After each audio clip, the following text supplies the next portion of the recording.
Sommet Merkel-Macron, l'hypocrisie du couple franco-allemand dans une UE en délitement, Louis d'Outre-Banta, accord historique au moment de vérité, et les qualificatifs pour définir la réunion entre Macron et Merkel ne manquent pas.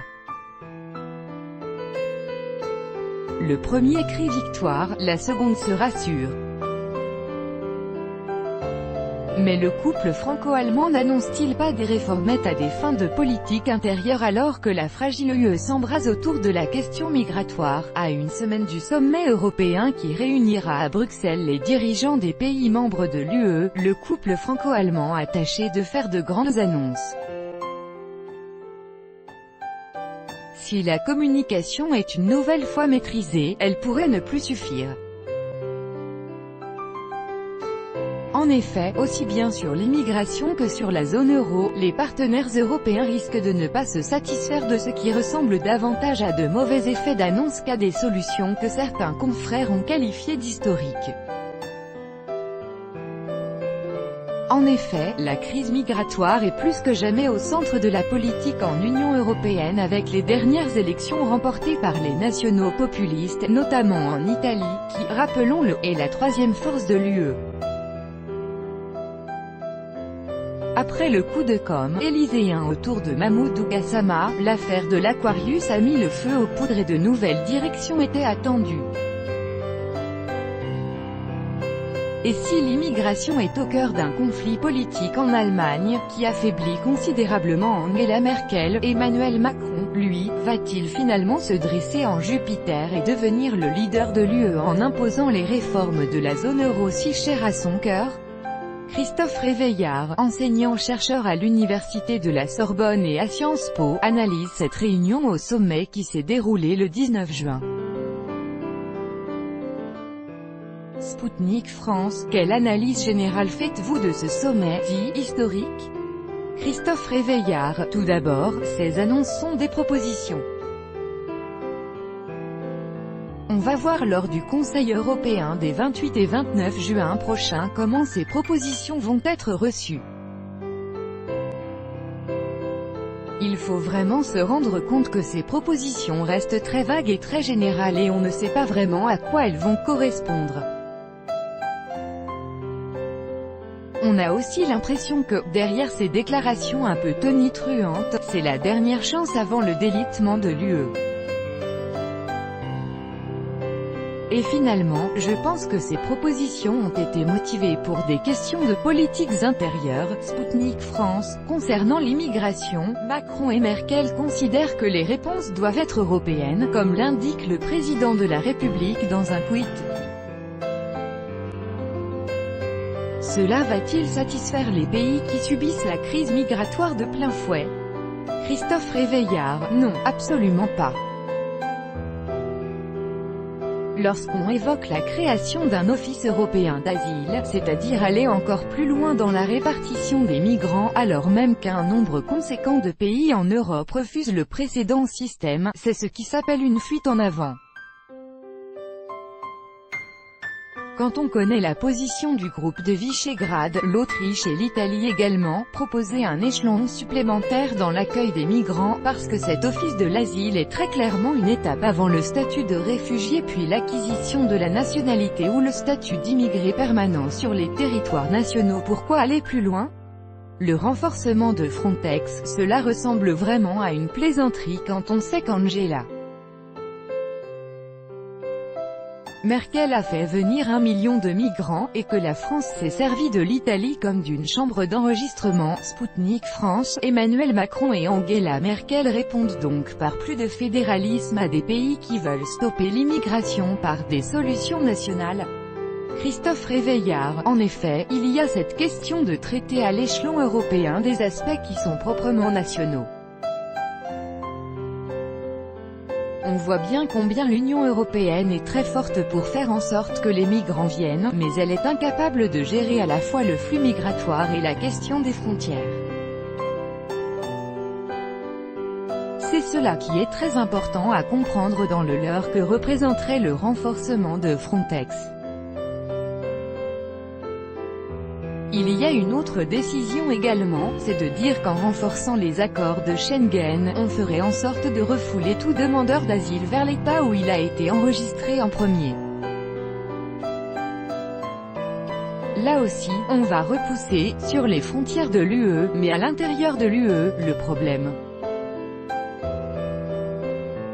Or, ce sont ces pays-là, l'Italie pour la Méditerranée et la Hongrie pour l'Europe centrale, qui sont justement ceux qui sont le plus demandeurs de renforcement de la politique migratoire par des politiques nationales.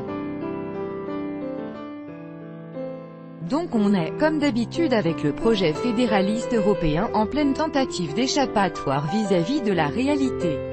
Sans compter l'aspect légèrement iconoclaste pour ne pas dire hypocrite. À partir du moment où l'on veut conserver les principes de droit d'asile et d'immigration, mais qu'on fasse en sorte que cela soit les pays de la frontière qui en supportent le coût, la France et l'Allemagne finalement veulent apparaître comme des pays respectant les pseudo-valeurs de l'UE sans en supporter le coût eux-mêmes. Et cela sera, de toute façon, très mal accepté par au moins la moitié des États de l'UE lors du prochain Conseil européen. Sputnik France. Ce discours n'est-il pas en contradiction avec celui tenu par Macron lorsqu'il a reçu Giuseppe Conte? Christophe Réveillard. Bien sûr que le discours était différent. Il fallait d'abord effacer, pour Emmanuel Macron, la très mauvaise séquence des qualificatifs pas très agréables lancés à la tête président du Conseil italien, donc on a donné l'illusion d'une réconciliation. Mais cette réconciliation s'est faite en partie sur le transfert vers l'Espagne, puisque le futur hub migratoire est l'Espagne avec son nouveau gouvernement socialiste tout à fait ouvert à l'immigration et au droit d'asile.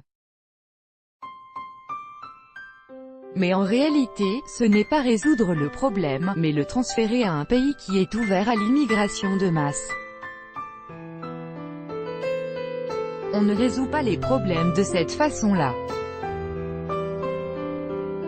L'Espagne a, comme tous les pays du monde, une limite pour accueillir des populations immigrées qui sont de culture, de mentalité et de religion totalement différentes de celles de l'Europe. Sputnik France. Concernant le budget commun, Bruno Le Maire considère que l'accord trouvé hier entre le président Emmanuel Macron et Angela Merkel est historique pour la zone euro. C'est aussi votre avis? Christophe Réveillard. Oui, c'est historique dans le sens où cela fait très longtemps que la France voulait créer un budget de la zone euro, mais au risque de me répéter, là aussi c'est une échappatoire.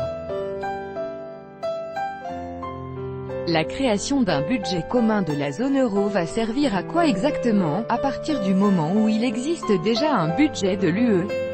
C'est une demande notamment de la Commission, et par ce nombre réduit de pays, on espère créer un vrai gros budget de l'UE. Mais beaucoup d'États membres de la zone euro n'en veulent pas. Donc, nous avons des pays, et pas seulement le Royaume-Uni qui s'en va pour ces raisons-là qui demandent une réduction budgétaire et on parle finalement de créer un nouveau budget qui viendra s'additionner au budget de l'UE, qui serait soit tiré d'une taxe sur les transactions commerciales au sein du marché intégré, soit directement des contributions des États membres. Et la deuxième question qu'on se pose, c'est « Pourquoi faire ?» La Banque centrale européenne, on dit indépendante, notamment de la Commission, est en réalité totalement dépendante des marchés financiers. Donc ce budget de la zone euro, c'est peut-être un nouveau fromage que l'on crée pour les prédateurs financiers, les spéculateurs et également les investisseurs institutionnels. On est sur quelque chose qui est tout à fait aberrant. Sputnik France. Est-ce une mesurette accordée par Angela Merkel ou une victoire pour Emmanuel Macron? Ce dernier ne souhaitait-il pas un parlement de la zone euro, un ministre européen de l'économie et un budget de plusieurs points du PIB? Christophe Réveillard. Oui, c'est exactement cela. Nous sommes sur de recherches absolues d'effets d'annonce. Pour Emmanuel Macron, pour ne pas se dédire de son programme « Budget commun de la zone euro » NDLR par rapport à ces « grands chantiers » de son quinquennat. Et pour Angela Merkel, on est vraiment en situation de sauvetage de sa coalition, par rapport à la question des migrations et de son différend avec le ministre de l'Intérieur allemand, NDLR. Quant à la réalité, à l'application, il faudra déjà pour ces deux chefs d'État passer le cap du Conseil européen. Nous verrons bien ce qu'auront subi, en limitation et en relativisation, ces propositions, qui elles-mêmes, rappelons-le, sont extrêmement vagues.